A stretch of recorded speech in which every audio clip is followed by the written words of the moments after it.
RMJ Movie Reviews back again with another on-the-fly movie review of Wind River starring Jeremy Renner.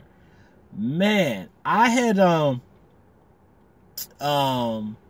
a big fan. I'm a big fan of kind of cop movies and noir and detective and police thrillers. I love those kind of films. Digressing like I usually do. I actually wanted to be a police officer when I was 18 years old, and I spoke with some cops, and I really wanted to be a detective. As I turned out, the more I talked with like cops and stuff, I ultimately decided that it wasn't the line of work for me. But I kind of still enjoy, television, First 48 and all that kind of stuff. So I can kind of live through watching it via a safe home environment as opposed to putting my own life in danger.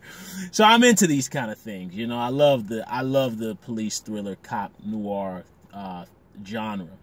And so when I saw the trailer for Wind River, Jeremy Renner, I was hip to Jeremy Renner way back when he did Dahmer, and I had recognized him way before he started doing the Marvel movies and the Mission Impossible movies. So I've always thought he was a good actor. And when I saw the trailers for this, I was on board. I was like, okay, looks like this will be a dark, character-driven, cop kind of noir thriller movie. Sign me up. So, decided to go and check it out, and I really, really enjoyed this movie. What I'm finding more now is that the big budget kind of studio-driven movies, that's really not what's happening anymore. I'm finding this is kind of what's going on with films now. This is a throwback to the 90s, you know what I mean? Where like the Quentin Tarantinos, and coincidentally, this movie is produced by the Weinsteins. I think this is from the Weinsteins company. So, that's what's happening now. And I thoroughly, just really, really, sorry, y'all, I gotta roll my windows. I thoroughly enjoyed this movie. It goes along the lines of, we got another dead girl type of movie, and I was fine with that. But what really makes this kind of unique is just the fact that it has very well drawn characters. You're really drawn into them emotionally, and also, I'd also might add that although the mystery of the dead girl and all that is nothing that's too spectacular or nothing that we haven't seen before, but it's just the fact that the characters are evolving, and the circumstances under which the death happened and all of that seem very close to what would happen in reality. Which you see over the top kind of stuff with the genre like Seven, where there's these elaborate kills and gruesome and all this. But kind of here in Wind River, it's very toned down to what it would be in reality. You know what I mean? The circumstances under the death, what led up to the death, very realistic and chilling to kind of how it happens in reality. Very scary stuff. And it's just a very well done, character-driven thriller.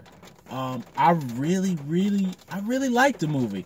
Jeremy Renner here is very much subdued, very internal with his performance. And really, that's kind of how all the performances are across the board. Everybody is kind of very playing it, subdued and in.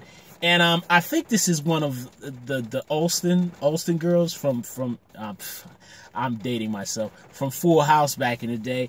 And, I saw some criticisms about her online, but I thought she did a good job. You know what I mean? She kind of plays kind of a little bit of that, I can't remember the girl's name from Sicario, but she kind of plays like that kind of similar role of you got to be a tough woman in this manly world and all of that. And, I thought she did a good job.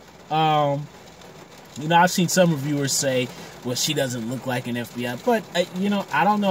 I've seen a lot of police officers, female police officers at my job and stuff, and I've seen some that are very attractive like her. They might have a little bit more tattoos. It might be slightly a little bit more buff, but, yeah, I've seen a lot of women in those type of authority roles who look like her, so I don't think that's too unrealistic.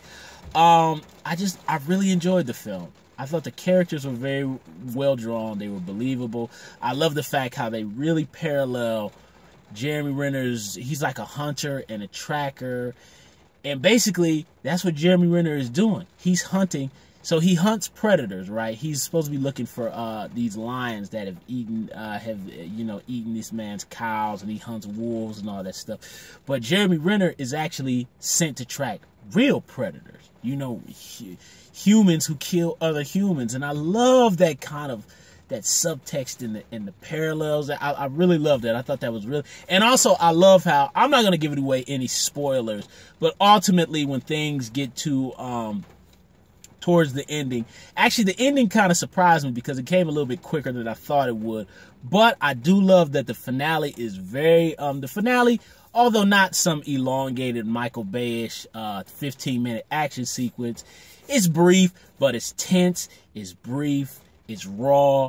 And I love the way Jeremy Renner really applies his tracking hunter skills to the final battle. I love that. I thought that was really well done. Punisher from the TV show, also in Sicario, he shows up here, makes an appearance. I can't remember that guy's name, but he's a really good actor, man. I thought he was actually gonna play one of the villains, but he's not a villain here. I'm not gonna give anything away, but he's not a villain here, which I was actually kind of happy for a change to not see him in the villain role, like he did in Sicario.